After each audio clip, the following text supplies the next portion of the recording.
আজকে সূরা বাকারার 13 নম্বর আয়াত থেকে নিয়ে সূরা তাওবার 13 নম্বর আয়াত থেকে নিয়ে 16 নম্বর আয়াত পর্যন্ত তেলাওয়াত করা হয়েছে। অল্প সময়ের মধ্যেই ইনশাআল্লাহ এর তরজমা এবং সংক্ষিপ্ত তাফসীর ইনশাআল্লাহ পেশ করা হবে। তো আমরা 13 নম্বর আয়াতে আল্লাহ কি বলছেন এই সম্পর্কে আমরা শুনে একটু খেয়াল করে শুনবো, যাতে করে আমাদের মনটা সুন্দরভাবে বসে এবং আল্লাহ তাআলা কোরআন কারীমের মধ্যে কি বলছেন এটা আমাদের বুঝে আসে। আল্লাহ বলছেন, আলা তুকাতিলুন, হে মুমিনগণ, তোমরা কি জিহাদ করবে না? কওমান নাকাসু আইমানাহুম, যারা তাদের এমন সম্প্রদায় যারা তাদের ওয়াদাকে প্রতিশ্রুতিকে ভঙ্গ করেছে। ওয়াহুম বিইখরাজিহির রাসূল, এবং এরা রাসূল সাল্লাল্লাহু আলাইহি ওয়াসাল্লামকে বের করে দেওয়ার তারা কি করেছে? ইচ্ছে করেছে। ওয়াহুম বাদাউকুম আউওয়ালা মাররা, আর এরাই সর্বপ্রথম যুদ্ধের দামামা বাঁধিয়েছে। আল্লাহ বলেন, আতাখশাউনাহুম, এই মুমিনরা, তোমরা কি তাদেরকে ভয় করো? আল্লাহ মুমিনদেরকে লক্ষ্য করে বলছেন, তোমরা কি এই সমস্ত কাফেরদেরকে ভয় করো? ওয়াল্লাহু আহাক্কু আন ফাল্লাহু আহাক্কু আন তাখশাউ, অথচ মুমিনদেরকে আল্লাহ তাআলাকেই ভয় করা উচিত। ইন কুনতুম মুমিনিন, যদি তোমরা মুমিন হয়ে থাকো। এরপরে বলছেন, কাতিলুহুম ইউআযিবুহুমুল্লাহ, তোমরা আল্লাহর রাস্তায় জিহাদ করো। ইউআযিবুহুমুল্লাহু বিআইদিকুম, তোমাদের হাতে কাফেরদেরকে আল্লাহ তাআলা শাস্তি দিবেন। কি দিবেন বাবা? শাস্তি দিবেন। ওয়ায়ুখজিহিম, তাদেরকে লাঞ্ছিত করবেন।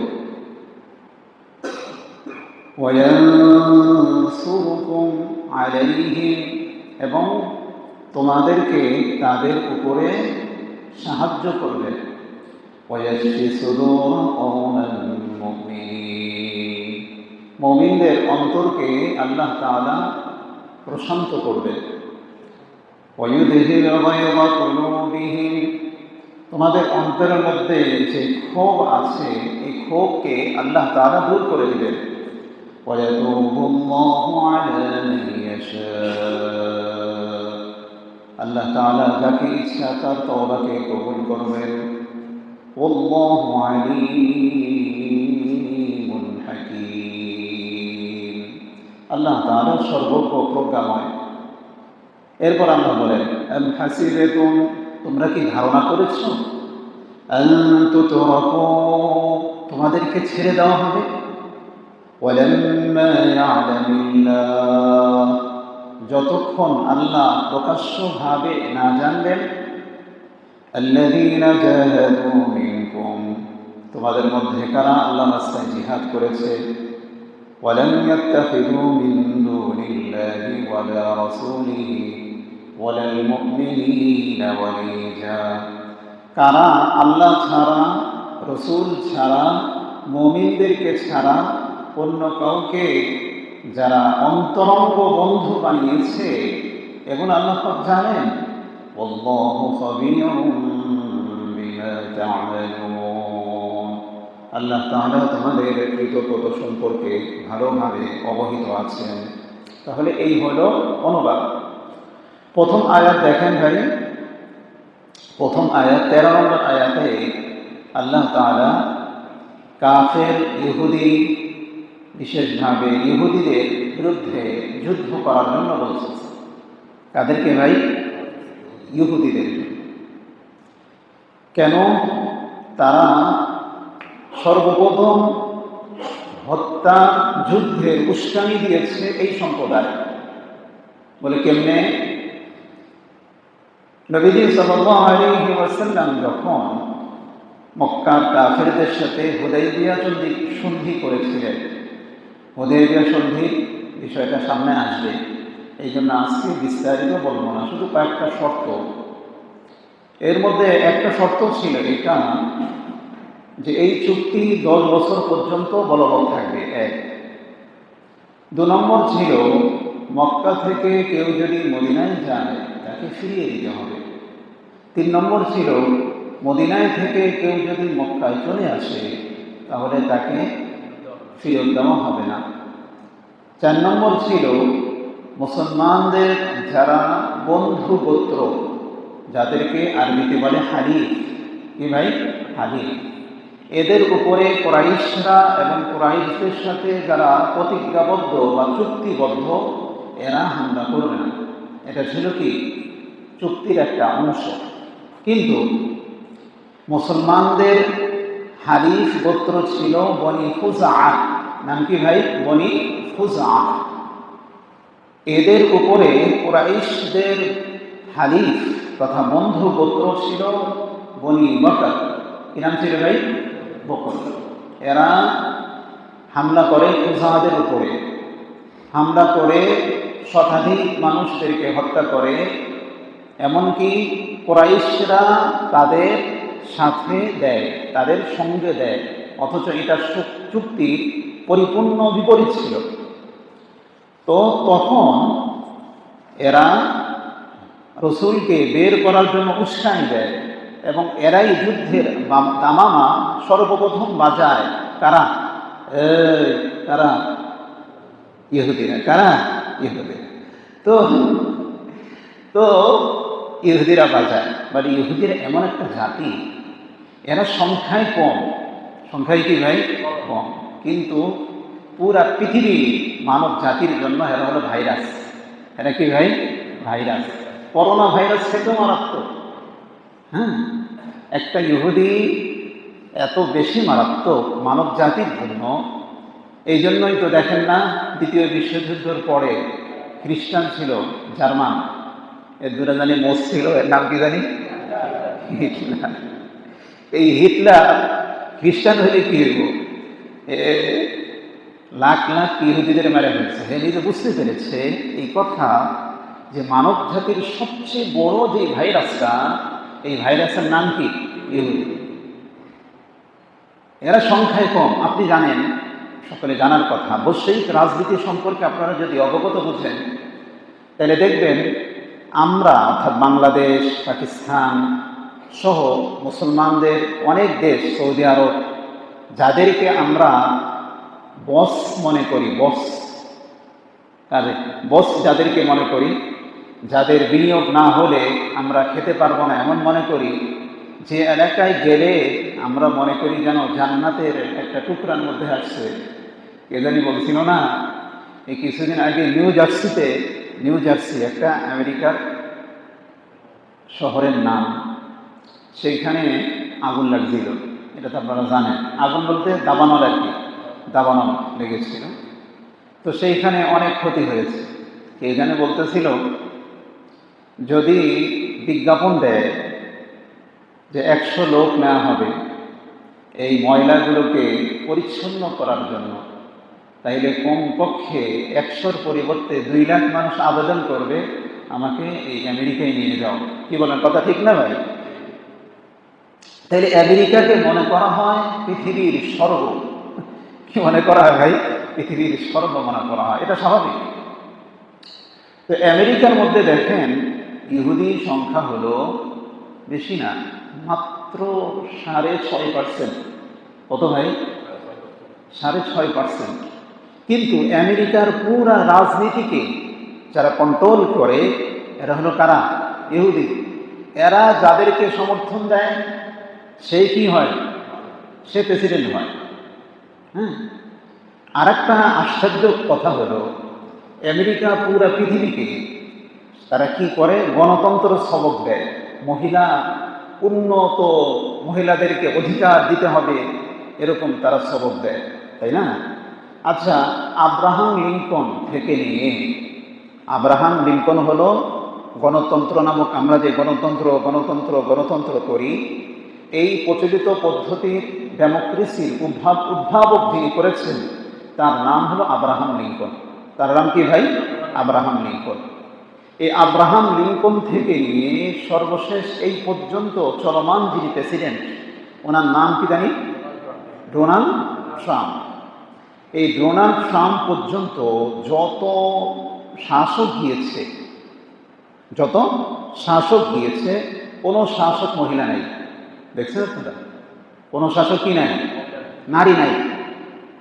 এমনকি ট্রাম্পের বিরুদ্ধে গতবার যে মহিলা দাঁড়িয়েছিল কমলা, তাই না? কমলা হ্যারিস আর কি। এর আগে ছিলেন কে জানি? Joe Biden.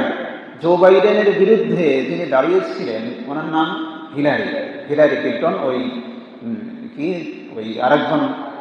আরেকজন প্রেসিডেন্ট ছিল ওনার বিবি আর কি, ওনার বউ। বলেন তো এরা পাশ করলেও ফেল করছে। অথচ আমাদের বাংলাদেশের চিত্র দেখেন, আমাদের স্বাধীনতার ৭১ সাল থেকে নিয়ে ২৫ সাল, তাই না? কত বছর হইল? ৬৫ কি আর বলি, আর কম তো। ওইখানে হলে ৩০ বছর, ৫৫ বছর। ৫৫ বছরের মধ্যে আমাদের দেশে প্রধানমন্ত্রী কয়জন হয়েছে? দুইজন মহিলা। বারবার হয়েছে। পুরুষ ছিল কয়জন? আমাদের এরশাদ কাকু ছিলেন, মজিদ সাহেব ছিলেন, আর কে? জিয়াউর রহমান সাহেব ছিলেন। কেউ তো না।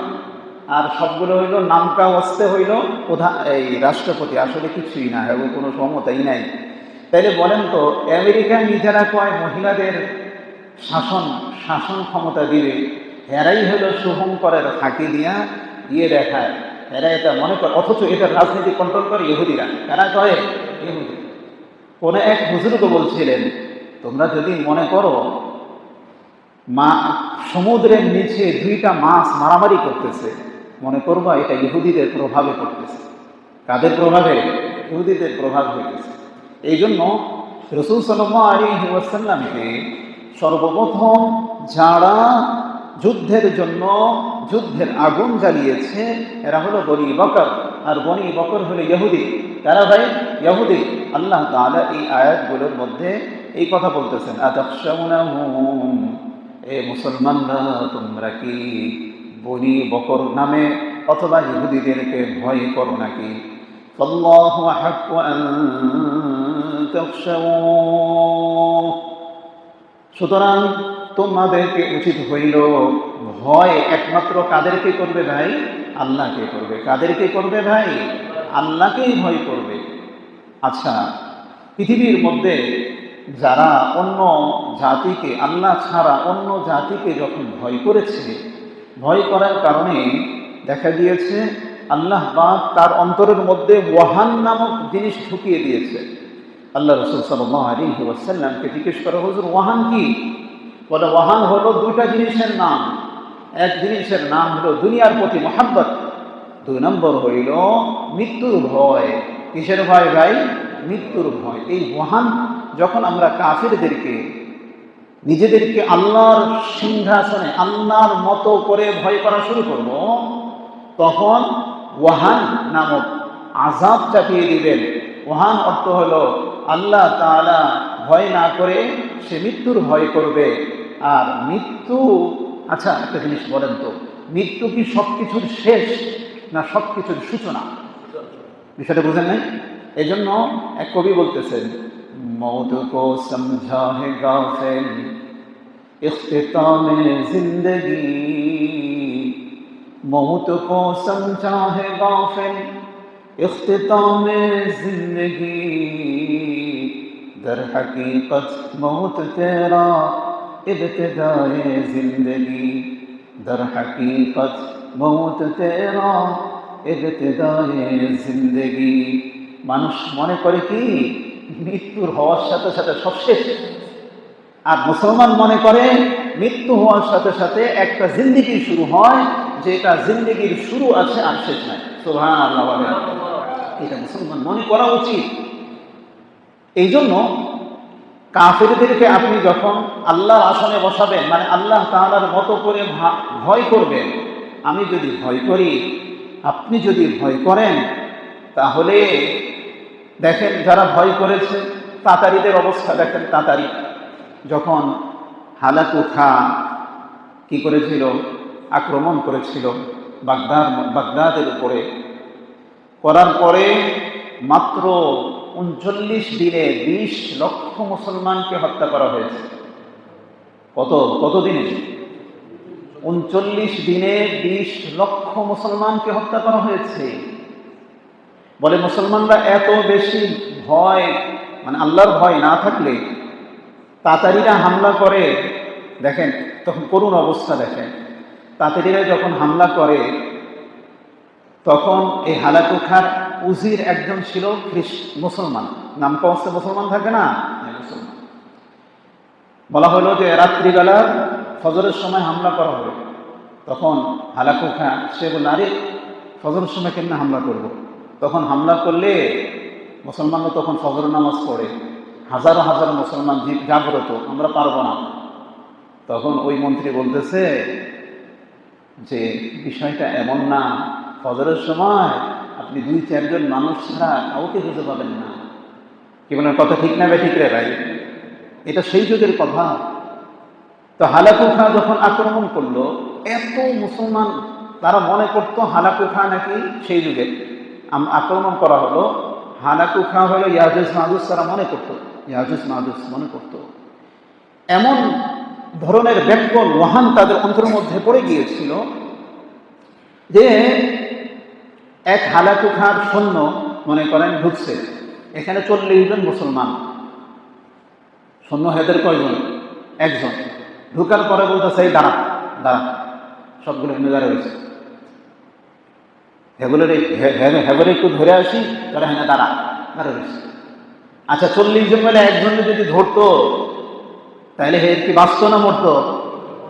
এই জ্ঞানটাও ছিল না যে হেরা দাঁড়া রয়েছে ছাগলের পালের মতো, হেগুলো হত্যা করে এসে এই ছাগলের পালের মতো হেগুলো হত্যা করে ফেলছে, কোনো কিছু করার নাই, মনে হয় যেন কিছু করার নাই। এই অবস্থায় আবু বকর নামে একজন শাহজাদা, উনি মাত্র ২৮ জন মুসলমানকে নিয়ে যখন এই হালাকুখার বিরুদ্ধে সংগ্রাম করা শুরু করলো, মাত্র ৩ বছরে হালাকুখার পুরা অবস্থাকে পাল্টিয়ে দিয়ে আবার খেলাফত ব্যবস্থাকে নিয়ে আসলো। সুবহানাল্লাহ বলেন। কয় বছরে? মাত্র ৩ বছরের মধ্যে। তাইলে আমাদেরকে জাগ্রত মুসলমান হতে হবে।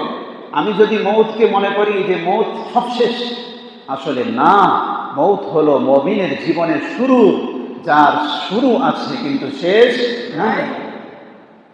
এই জন্য ভাই আল্লাহ বলেন, আতাখশাউনাহুম, হেই তোমরা কি তাকে ভয় করছো না? ফাল্লাহু আহাক্কু আন তাখশাউ, আল্লাহকে ভয় করো। ইন কুনতুম মুমিনিন, যদি তোমরা কি হয়ে থাকো? মুমিন হয়ে থাকো। 14 নম্বর আয়াতে আল্লাহ বলেন, কাতিলুহুম ইউআযযিবুহুমুল্লাহু বিআইদিকুম, যে তোমরা আল্লাহর রাস্তায় জিহাদ করো। ইউআযযিবুহুমুল্লাহ, মনে রাখবেন আল্লাহ তাআলা যখন আমরা অল্প কিছু মানুষ, আপনারা অনেকেই নাম শুনেছেন ওসামা বিন লাদেনের কথা, শুনেন নাই? মিডিয়ায় তো তাদেরকে এমন ভাব উপস্থাপন করেছে, মানুষ মনে করবে যে এরা হলো পুরা পৃথিবীর সবচেয়ে বড় টেরোরিস্ট, বড় সন্ত্রাসী। কি বলেন, কথা ঠিক না ভাই? অথচ এই টেরোরিস্ট আমেরিকা লক্ষ লক্ষ, উদাহরণ নেন, ইরাকে যখন যুদ্ধ হয় 2001-এ মনে হয়, 2001-এ, তখন এইখানে 13 লক্ষ মুসলমানকে হত্যা করা হলো। এরা টেরোরিস্ট না? বার্মায় লক্ষাধিক মুসলমানকে হত্যা করা হলো, এরা টেরোরিস্ট না? ইসরায়েল অর্থাৎ হামাস এর অঞ্চল গাজ্জা, এখানে রিসেন্ট 1 লক্ষের বেশি মানুষকে হত্যা করা হলো, এরপরে এরা টেরোরিস্ট নয়। টেরোরিস্ট বুঝেন তো? সন্ত্রাসী, জঙ্গি না। আফগানিস্তানে 2001 থেকে নিয়ে 2020 পর্যন্ত প্রায় 8.5 লক্ষ মুসলমানকে শহীদ করে দেওয়া হলো, এরা টেরোরিস্ট নয়। পাকিস্তানের ওই অঞ্চল কাশ্মীরে গত 50 বছর ধরে প্রায় 4.5 লক্ষ মুসলমানকে হত্যা করা হলো, এরা কি না টেরোরিস্ট? না। এত কিছু করার পরেও যদি এরা টেররিস্ট না হয়, আমি যদি বলে দাঁড়িয়ে যাই একজন যে না আমি মুসলমানের পক্ষে আছি, তখন তাহলে সকলের কি হয়ে যাবে, অবস্থা কাহিল হয়ে যাবে। ওসামা বিন লাদেন রহমতুল্লাহ আলাইহি একজন মাত্র ইঞ্জিনিয়ার ছিলেন, কিন্তু উনি কি করেছেন, উনি এই কাফের শক্তির বিরুদ্ধে একাই দাঁড়িয়ে গিয়েছেন। দাঁড়িয়ে যাওয়ার কারণে কাফের শক্তি এমন যে 10 বার পানির ভোগ খাইত। এমনকি ওনার মাথাকে নেওয়ার জন্য $5 বিলিয়ন ঘোষণা করেছে এই জর্জ বুশ যে ছিল, জর্জ ডব্লিউ বুশ, সে ঘোষণা করেছিল। কেন? এই মুসলমান ছিল পাক্কা মুসলমান। এই জন্য আমার আপনার অন্তরের মধ্যে যদি পাক্কা ঈমান থেকে যায়, কাফিরকে যদি আমি আর আপনি ভয় না করি, দেখা যাবে যে এরা একজন মুসলমানকে এত বেশি ভয় করবে, তারা এই ভয়ের চোটে তারা কি করবে না, তারা হাগামোতা সব বন্ধ হয়ে যাবে। কি বন্ধ হয়ে যাবে? হাগামোতা বন্ধ হয়ে যাবে। হ্যাঁ, এই জন্য আমাদেরকে কি করা উচিত? আমাদেরকে আল্লাহ রাস্তায় মুমিন হওয়া উচিত এবং আল্লাহ রাস্তায় জিহাদ করা উচিত। রাজি তো ইনশাআল্লাহ তাআলা? তো আল্লাহ বলেন وَيُذْهِبَ غَيْظَ قُلُوبِهِمْ وَيَتُوبَ اللَّهُ عَلَى مَن يَشَاءُ وَيُخْزِهِمْ وَيَنصُرُكُمْ عَلَيْهِمْ। তোমাদেরকে ওয়ায়ুখজিহিম, তাদেরকে লাঞ্ছিত করবেন, ওয়ায়ানসুরুকুম আলাইহিম, তাদের উপরে তোমাদেরকে সাহায্য করবেন, ওয়ায়াশফি সুদূর কওমিন মুমিনিন, এবং মুমিনের অন্তরকে প্রশান্ত করবেন। দোস্ত, এই জন্য এইখান থেকে বেশ কয়েকটা নীতি বের হয়। বেশ কয়েকটা নীতি হইল, মনে করেন কেউ দুনিয়ার কোনো কাজ করে, হ্যাঁ, সকলেই যদি দিনের কাজ করে, তাদের প্রতি সহানুভূতিশীল হওয়া উচিত। বুঝছেন? এই আয়াতগুলো থেকে 3টা জিনিস, এখানে এই আয়াত থেকে কয়েকটা জিনিস আমাদের সামনে আসে। প্রথম বিষয় হলো যে যারা দিনের কাজ করবে তাদের দিন, মনে করেন বাংলাদেশ অবস্থায় দেখেন, মনে করেন চরমনাই এরা কাজ করতেছে, কিসে? রাজনীতি করতেছে।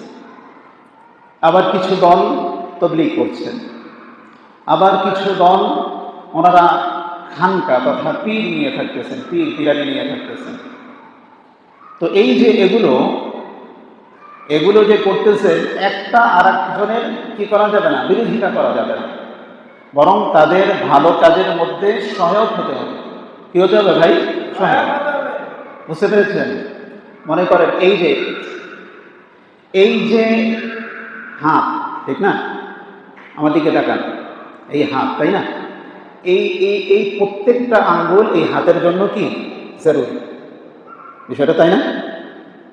মনে করেন এই আঙ্গুল যদি এই কথা বলে, আমি হলো হাতের, তাই না, আমি হলো সর্বশ্রেষ্ঠ, তাহলে তাদের কথা কি সঠিক হবে? হবে না। এই জন্য আমরা কয়েকটা জিনিস, যারা ইসলামী রাজনীতি করি অথবা তাবলীগ করি অথবা পীর, খানকা, হক্কানি উলামায়ে কেরামে থাকি, তাদের মধ্যে কয়েকটা জিনিস লাগবে। 1 নম্বর হলো, যেই আন্দোলন করা হবে, চাই সেটা জিহাদি হোক, চাই সেটা রাজনীতি হোক, চাই সেটা আত্মশুদ্ধি হোক, যেটাই হোক না কেন, এটার মধ্যে যদি এই সমস্ত ব্যক্তিরা যদি আত্মশুদ্ধি না হয়, তাহলে তাদের এই দাওয়াত টিকবে না। আত্মশুদ্ধি বলতে আমি যদি নামাজ বাহ্যিকভাবে পড়ি, কিন্তু আমাদের তাহাজ্জুদ, চাষ এগুলো যদি ছুটে যায়, তাহলে এই দলের কোনো কার্যক্রম পৃথিবীতে টিকবে না। 2 নম্বর বিষয়, যে যারা দাওয়াতি কাজ করবে তাদের অন্তর যদি পরিশুদ্ধ না হয়, তাহলে বড় মুশকিল হবে। 3 নম্বর বিষয় হলো, যারা দাওয়াতি কাজ করবে তাদের এই একে অপরের প্রতি বিদ্বেষপূর্ণ মনোভাব রাখা যাবে না। একজন আরেকজনকে সহায়তা করতে হবে ভালো কাজের মধ্যে। কি কাজের মধ্যে ভাই? ভালো কাজের মধ্যে সহায়তা করতে হবে। মনে করেন এখানে জিকির হচ্ছে, স্বাভাবিক, জিকির হচ্ছে, যারা তবলিগ করে, ওনাদের উচিত হবে এই জিকিরের মধ্যে, ওনাদের জিকিরের মধ্যে শামিল হয়ে যাওয়া। আবার যারা তবলিগের মশওয়ারা চলতেছে, তাদের জিকির ওয়ালাদের উচিত হবে এই মশওয়ারার মধ্যে শরীক হয়ে যাওয়া। তেমনিভাবে যারা সহি পন্থায় রাজনীতি করতেছে, তাদের উচিত হবে যারা প্রয়োজন যদি হয় তাহলে রাজনৈতিক ময়দানে তাদের সাথে শরীক হয়ে যাওয়া।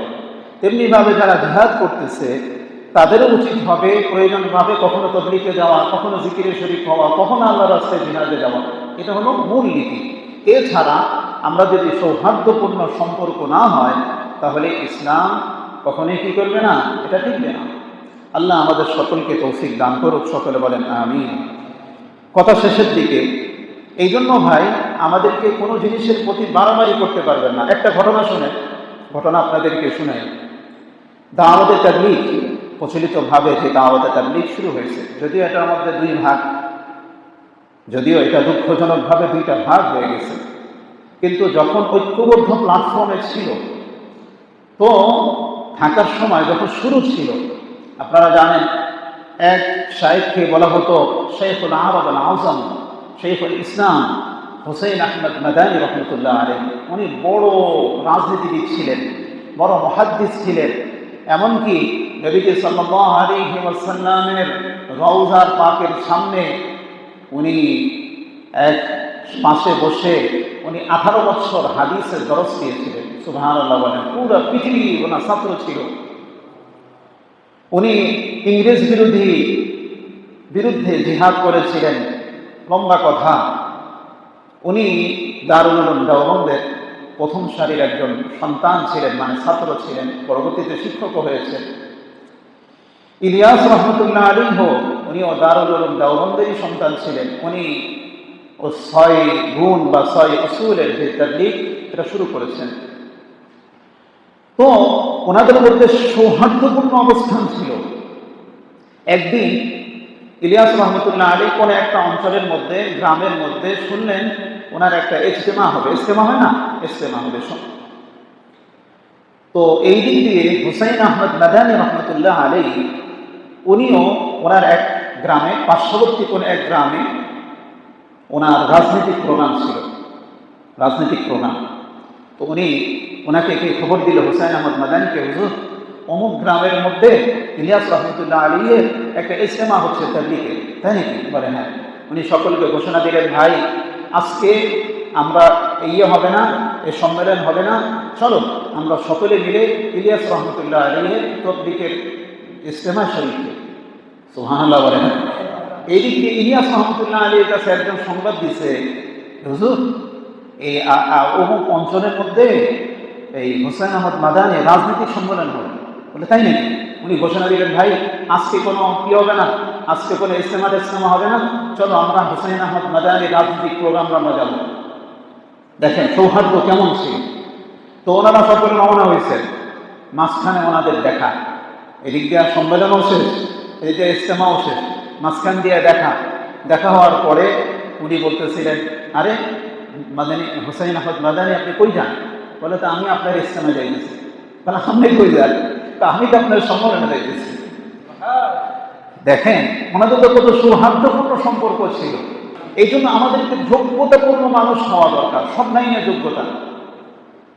সম্ভবত মিশরে একজন ব্যক্তি শিক্ষা মন্ত্রণালয়ের একজন আলেম, অনেকদিন আগে শিক্ষা মন্ত্রণালয়ের করেছিল, দায়িত্ব পেয়েছিলেন।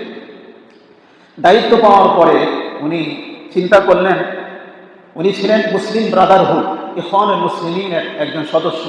উনি চিন্তা করলেন এই সব অঞ্চলের মধ্যে, এই সব পোস্টের মধ্যে উনি মুসলিম ব্রাদারহুডের কর্মী, যোগ্য কর্মীদেরকে ঢুকাইছে। ঢুকানোর পরে দেখা যাচ্ছে আরো অনেক পদ খালি। উনি বলে একবার তবলিগে জানা আছে এদেরকে ডাকো, তবলিগীদেরকে, যোগ্য মানুষদেরকে ঢুকাইলেন। ঢুকানোর পর আরো অনেক পদ খালি। এবার বলেন তবে গায়রে মুকাল্লিদ বা সালাফিদেরকে ডাকো, সালাফিদেরকে ডাকছে, দেখা যায় যোগ্য মানুষের অভাব, অনেক পদ খালি।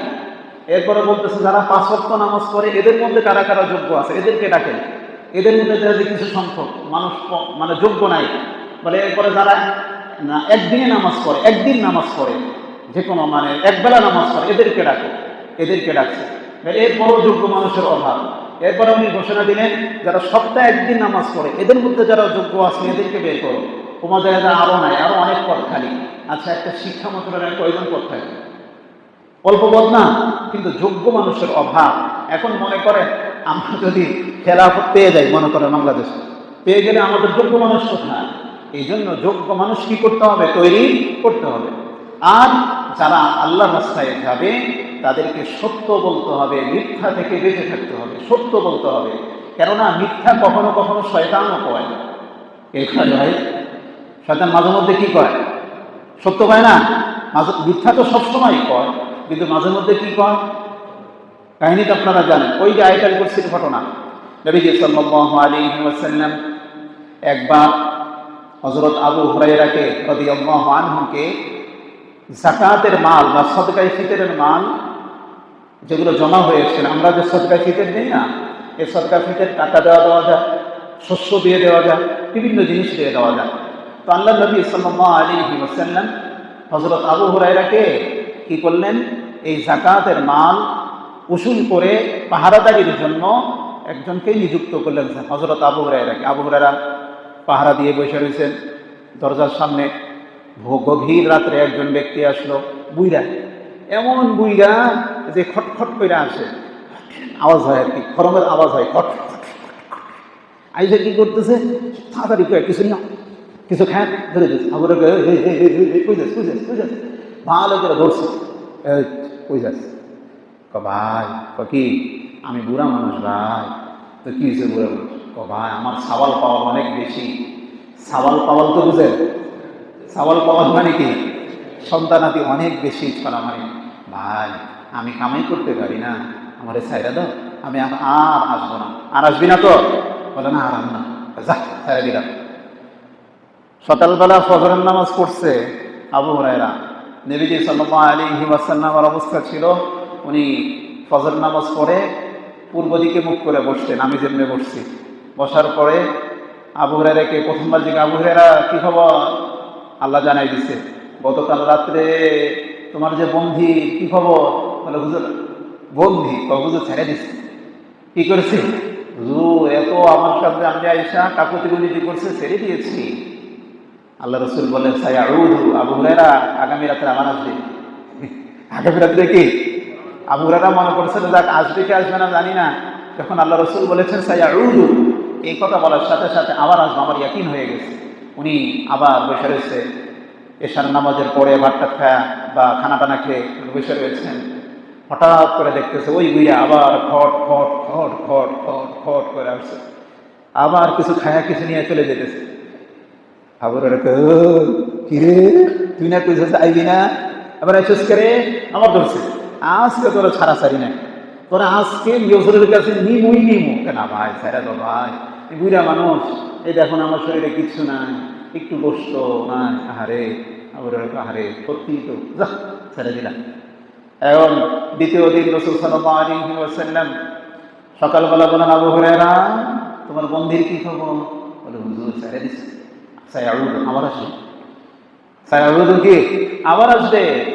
তেমন আবু হুরায়রা তৃতীয় দিন সায়াউদ এই কথা শুনে বসে রয়েছে, আসতেছে, ঘুমাইতেছে, ঘুমায় আবার আইছে খটখট করে। আজকে তোরে ধরছি রে বুইরা, আজকে তোরা সারাসারি নাই, আজকে তোরা ধরছি এমনি ধরছে, ঘাবড়ায় ধরে রাখছে, আজকে তোরা এই পিলারের সাথে বেঁধে রাখুন। ভাই আমি বুড়ো মানুষ, আমার অনেক সন্তানাদি, আমার অনেক বেশি খাদ্য লাগে, আমার ছেড়ে দাও ভাই। বলে না, তোরা সারাসারি নাই, আজকে তোরা খাইছে, যা কয় আল্লাহ খোদা, তোরা আজকে খাইছে, তোরা কালকে সকালে রসূলের সামনে আমরা নিয়েই যাব। এই কথা বলার পরে সে বলতেছে, অনেকক্ষণ বোঝা থাকার পরে বলতেছে, ভাই তোমার একটা আমল শিখাই দিব। ওর আবার আমল শিখাই দিই, তোমার একটা কথা কবু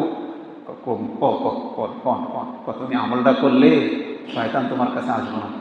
আচ্ছা আচ্ছা ঠিক আছে, আচ্ছা তুমি যদি রাত্রেবেলা আয়াতুল কুরসি পড়ো তাহলে সারা রাত আল্লাহ পাক তোমাকে শয়তান, জিন ইত্যাদি থেকে আল্লাহ হেফাজত করবে। আগুনের পর যাকে একটা আমলের কথাই শুনাইলি, ঠিক আছে ছাড়াই দিলাম, যা। এমন হেঁটে চলে গেছে। চলে যাওয়ার পরে পরবর্তী দিন সকালে আল্লাহ রাসূল বললেন, আবু হুরায়রা, বলে জি হুজুর। তোমার বন্ধুর কি খবর? বলে কোন বন্ধু হুজুর? ওই রাত্রেবেলা হুজুর ছাড়া দিছো? বলে হ হুজুর। কেন? বলে যে একটা আমারও কথা শিখেছি। তো কি শিখেছে? বলে হুজুর বলছে তুমি যদি রাত্রেবেলা আয়াতুল কুরসি পড়ো তাহলে শয়তান জিন অনিষ্ট দিন থেকে আল্লাহ হেফাজত করবে। রাসূল বললেন, হ আবু হুরায়রা, এ যদিও মিথ্যাবাদী কিন্তু এই কথাটা সত্য বলছে। সে যদিও মিথ্যাবাদী এই কথাটা কি বলছে? এখন আবু হুরায়রা আগাও বোঝে না মাথাও বোঝে না, কি বলে মিথ্যাবাদী আবার কথা সত্য বলছে। আল্লাহ রাসূল বলেন, আবু হুরায়রা জানো কে ছিল? বলছিল জানি না তো। যাকা শয়তান, সে শয়তান আছিল। কে আছিল? শয়তান আছিল। সুতরাং সে যদিও সবসময় মিথ্যা কয় কিন্তু মাঝে মধ্যে কি কয়? সত্য কইছে, এই কথাটা সত্য। এমন কইতে পারেন হুজুর এই শয়তানের ফজিলত আমরা আমল করি না। আল্লাহ রাসূল সাল্লাল্লাহু আলাইহি ওয়াসাল্লাম যে এটাকে সত্যায়ন করেছেন, আরো একাধিক হাদিসের মধ্যে এটাকে সঠিক বলেছেন, এই কারণে আমরা আয়াতুল কুরসিকে আমল করি। তাইলে কি বোঝাই যাইতেছে? মাঝে মধ্যে যারা মিথ্যাবাদী এরাও কি বলে? সত্য বলে। এই জন্য সবসময় সত্যের উপর অবিচল থাকতে হবে।